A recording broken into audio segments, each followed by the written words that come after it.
aga näiteks vaatame lähemale, vaatame Rootsi ja meie eksporditurg jälle. Ma sattusin lugema ühte minu jaoks täiesti jahmatavat uudist ja ma kontrollisin seda 2 allikast ja see info oli sama, et näiteks Volvo siis raskeveokid, või kuidas ta vist on vist õige mõiste, sai 2007. aasta 3. kvartalis tellimuse 42 000 raskeveokile. Selle aasta 3. kvartalis, et mis te arvate, mis see number võis olla? See oli 115. Ehk tellimuste langus oli 99,7%. Kindlasti mingi aeg võib selle inertsist üle elada ja kui nüüd peaksid turud usaldust taastuma, mis selgelt, nagu me ka hommikupoole kuulsime, ei saa nii kiiresti taastuda, see on küsimus, et mida peaksid riigid sellise olukordaga ette võtma. Et meie ekspordisektor väga selgelt sellest sõltub, aga samas ma arvan siiski seda, et olles odavama tööjõuga riik, ei usu siiski mina väga palju seda stsenaariumit, et riigid hakkaksid muutuma nüüd protektsionistlikuks ja eelistama oma allhankijaid. Kindlasti minnakse siiski odavuse teed, et saada veel efektiivsemaks ja see pigem loob Eestile võimalusi. Nüüd sellest 2 majandusharust, mis meie arvates põhjustab süsteemi riski, see on see, et see läbib kõiki. See on igas sektoris on oluline, pangandus, energeetika, kindlasti veel midagi, aga miks just need 2? Pangandus, ma tahan nüüd tagasi tulla selle uudiste juurde. Et vaadake, need välismaailma analüütikud, pankade aktsionärid ja kõik, kes nendele nõu annavad, elavad selles uudiste väljas, mida ma siin ennem näitasin. Ja nemad ei tea tõesti mitte midagi sellest, et Eestil, ma nüüd muidugi liialdan, aga pigem selleks, et seda mõtet nagu esile tuua, et Eestil on mitte riigi võlg, aga riigi reservid, mille kasutuse üle võib siis nagu vaielda, eks. Ja kahjuks see arvamus on nagu niivõrd selge ja ühene, et selles suhtes on need panga juhtkonnad väga tugeva surve all. Sest kui te loete Financial Timesi näiteks, siis öeldi selgelt, et Swedbank peab raha juurde tõstma ainuüksi Baltikumi pärast. Muul ei ole mitte mingit põhjust. Et ma arvan, et see olukord on nagu maailma pangandusturul sedavõrd karm, et täna see ei puuduta nagu Eestis mitte selgelt ainult kinnisvarasektorit, me oleme harjunud sellega, et aastal 2005 ja 2006 ei jõudnud seda raha vastu võtta, mida kõik sul uksest ja aknast pakkusid, eks. Ja et nüüd tahetakse kõik seda tagasi saada, kuigi kinnisvaras ei ole ühtegi projekti, mis nii kiiresti nagu ennast tagasi töötaks, eks. Aga see selleks, see on täna selgelt juba ka teiste ettevõtete probleem. Ma arvan, kogu sektori probleem, majandussektori mõttes, kes ei saa enam pangast kas üldse raha või väga karmidel tingimustel.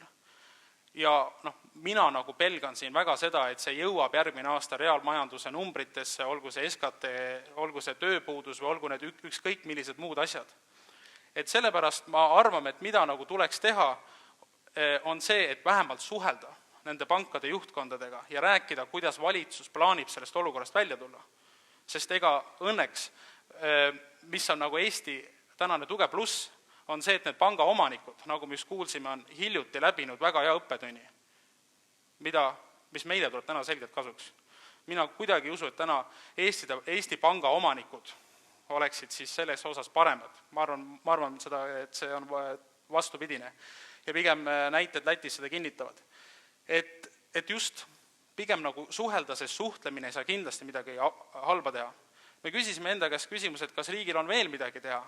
Siis see riigi reservide kojutoomine, see on siuke võib-olla teatud määral populistlik mõte, aga vähemalt see on ka üks võimalik asi, mida riik teatud vastulubaduste eest saab nagu pakkuda.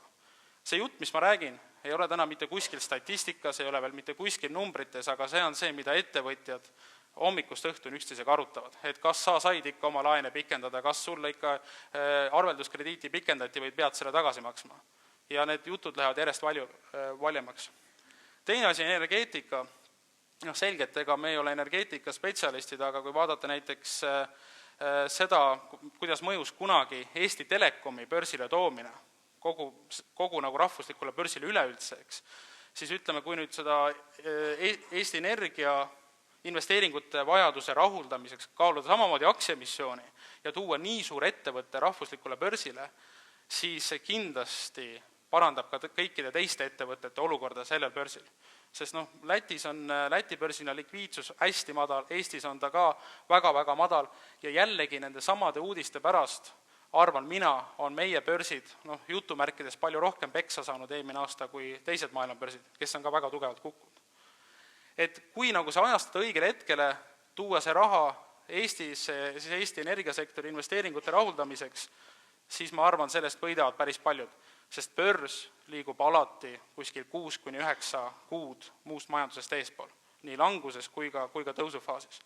Aga selgelt on see, et need on otsused, mis on teha eelkõige Eesti Energia juhatusel, nõukogul ja siis läbi selle ka riigil endal. Nii et see on lihtsalt meie kui kõrvaltvaataja pilk asjadele. Nüüd, millest tuleb see uus tõus? Sellest on nii palju viimane aasta räägitud. Mina usun sellesse, et selgelt sisetarbimissektorid tõrjuvad inimesi välja.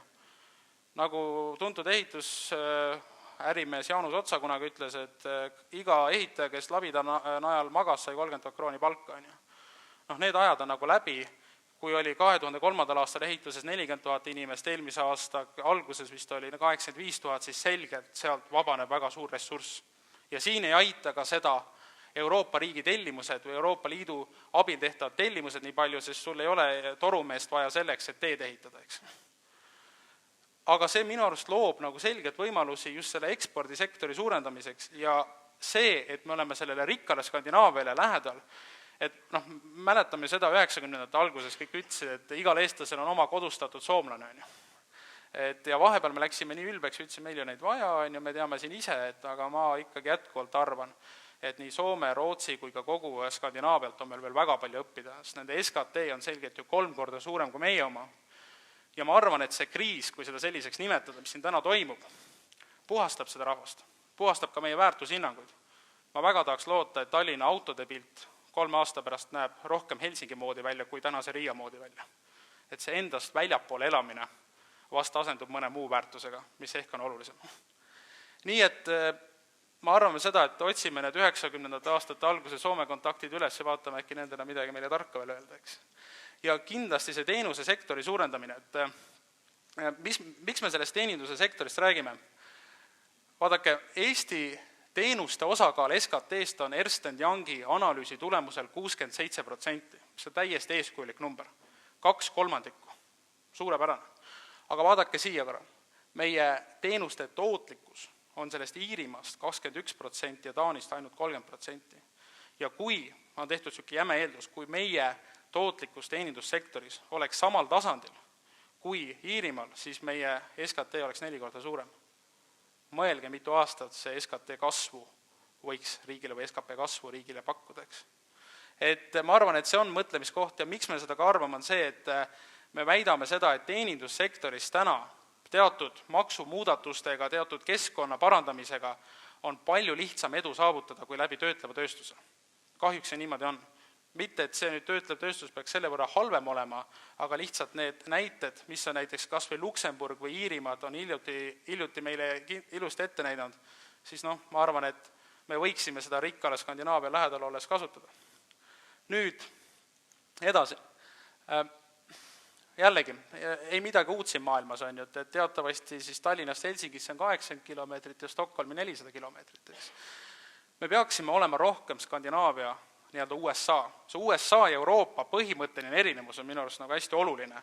On see, et seda on hästi jällegi kokku võtnud ajakirja Economist, kes ütles, et siis Euroopas suhtutakse pankroti kui lõplikusse kohtuotsusesse, kui Ameerikas öeldakse, et vaadake, et ükski juhataja või tippjuht ei ole tippjuht ennem, kui ta pole ühtegi pankroti ise läbi elanud. Kahjuks me vaatame täna vastu pankroti ajastule. Olgu see kinnisvarasektor on jällegi siin nagu teisejärguline, see ulatub sealt selgelt ka välja. Ja küsimus on selles, et kas me läbi selle nii-öelda tapame seda initsiatiivi.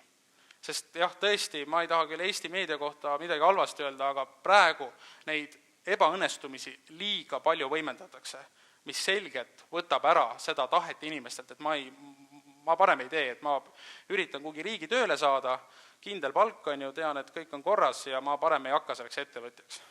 Nüüd keskkonna mõttes on see asi, ma arvan, et umbes samamoodi.